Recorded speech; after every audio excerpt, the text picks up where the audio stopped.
Salut Alex, salut Greg. Salut Driss. Alors on n'est pas au volant d'un SUV, on n'est pas au volant d'une supercar, on est au volant de cette nouvelle Nissan Micra, une petite compacte abordable. C'est un modèle qui est super important pour Nissan, hein, Alex. Alors il est important parce qu'il va augmenter l'offre de la Micra sur le marché en lui apportant de nouvelles finitions et un nouveau moteur également, ce qui n'est pas forcément inutile parce qu'il y a quand même une grosse concurrence sur ce segment, le segment B, hein, qui est le plus gros segment en France. Donc je crois qu'il était effectivement important pour Nissan, si elle voulait continuer à augmenter ses ventes et la part de marché de la Micra, de pouvoir proposer autre chose que des tout petits moteurs. Alors de mémoire, hein, 676 000 ventes depuis le nouveau look, hein, ce facelift, parce que vraiment Dans le monde, elle est complètement différente Ouais. par rapport aux précédentes Micra qui étaient beaucoup plus arrondies. Là, un look plus sportif, moi je la trouve très agréable à l'œil, cette voiture. Vous en pensez quoi? Toi Greg, qu'est-ce que t'en dis? Elle est très très jolie, il y a des belles couleurs. Moi j'adore à titre personnel la rouge, c'est un très beau rouge profond. Et sinon au niveau design, oui, c'est très très joli. Très dynamique. Et toi Alex, t'en dis quoi? Moi, je la trouve pas très originale dans le sens où elle a des lignes très japonaises et elle pourrait être badgée Toyota, ce serait pas choquant. Mais ça veut pas dire pour autant que c'est On a vu que pire, c'est hein, moche. chez les Japonais, Voilà. hein, attention. Hein. Mais voilà, c'est-à-dire que c'est pas un design complètement original. Maintenant, c'est une voiture mondiale, donc elle a besoin de passer bien à peu près partout et je pense que c'est le cas. Alors tu le disais Alex, hein, nouvelle motorisation, on a le 90 chevaux qui disparaît du catalogue, qui est remplacé par un 100 chevaux et un moteur un peu plus puissant de 117 chevaux. C'est marrant d'ailleurs d'avoir 100 et 117 chevaux. Oui, alors pourquoi il y a seulement 117 et pas 120 ou 130?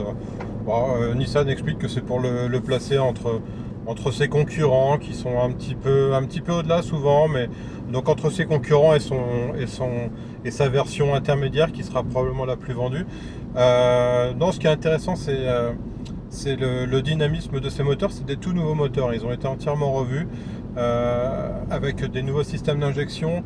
Ils sont censés mieux répondre à la pédale, avoir une plage d'utilisation peut-être plus importante et surtout en bas. Alors effectivement, avec le turbo, on a du couple tout de suite. Ce sont des petits 3 cylindres, donc il y a quand même toujours beaucoup d'inertie. C'est pas toujours très fluide quand on roule, hein. Quand on rétrograde, on a souvent un petit temps où le moteur va chercher son régime. Mais globalement, c'est vrai que il y a un peu de pêche, c'est pas désagréable. Surtout sur 117 chevaux, hein. Moi je l'ai trouvé très vaillant. Il est qu'en boîte manuelle. Le 100 chevaux est disponible avec une boîte CVT dont j'avais la hantise et finalement ça va, hein. Si tu as une conduite coulée, elle est plutôt bien fichue cette boîte de vitesse. Ouais, c'est plus adapté à la ville qu'à la route à mon sens, mais c'est souvent le cas des CVT. Si on veut conduire de façon un peu dynamique, c'est pas vraiment la boîte qu'il faut choisir. Rien dans ces cas-là, il faudrait pouvoir avoir le choix avec une boîte auto normale ou une boîte à double embrayage. C'est pas proposé, donc effectivement, si on veut de l'automatique, ce sera une CVT. Il faut adapter sa conduite. Mais c'est vrai que elle gomme quand même pas mal de défauts de beaucoup de boîtes CVT. C'est-à-dire qu'elle répond un peu plus vite à la sollicitation. Maintenant, c'est vrai que si on met le pied sur l'accélérateur, on a forcément ces montées en régime qui ne sont pas suivies d'effets immédiats. Et voilà, c'est ce Pour qu'on les reproche aux boîtes dépassements, CVT. ouais, c'est pas évident.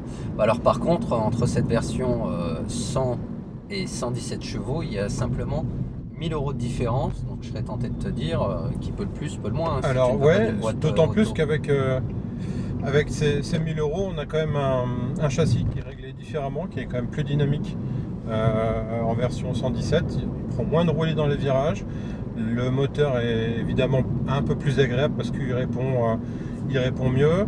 Plus de couple. Il a plus de couple. La consommation n'est pas supérieure, en tout cas par rapport à la CVT. On est dans les mêmes registres, autour de 8 litres à peu près en moyenne, hein.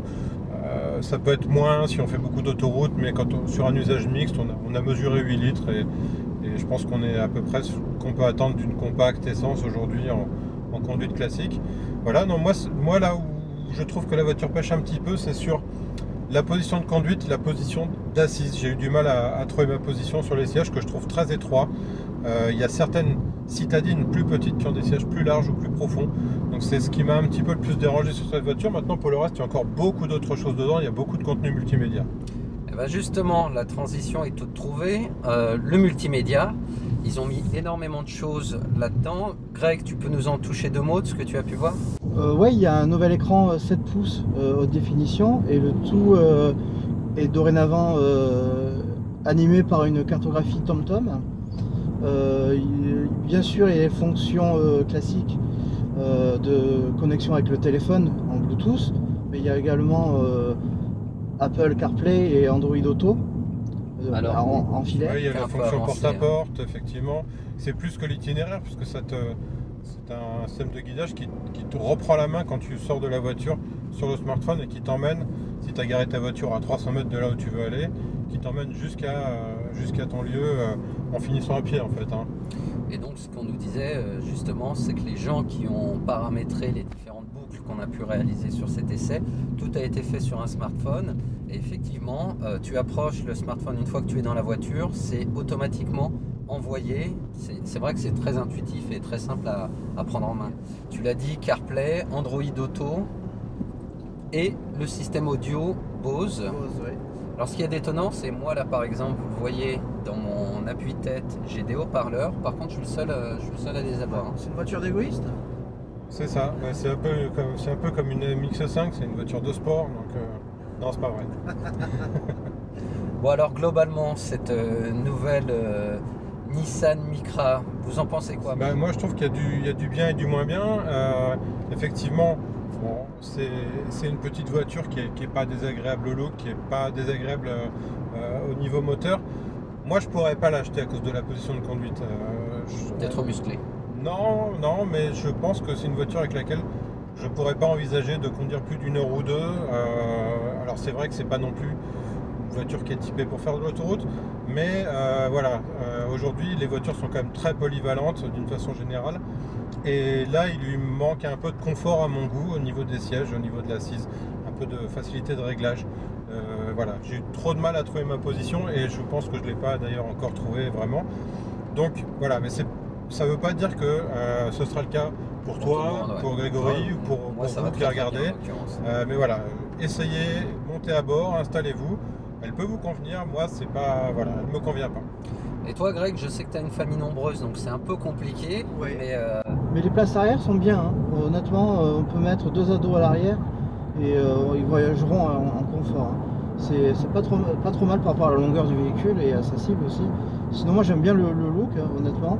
Il y a un petit mélange, il y a des détails qui rappellent certaines concurrentes, notamment les poignées de porte arrière. Mais le look est sympa. À l'intérieur, je suis un peu comme Driss, il y a des détails de finition, notamment la qualité de certains plastiques que je trouve un peu limite en 2019. Mais sinon, une bonne voiture. J'aime bien aussi sur notre version qu'on a là, le toit anthracite. J'aime bien les voitures avec les toits foncés comme ça. donc voilà, Nissan Micra à partir de 13 990 € dans toutes les bonnes boutiques.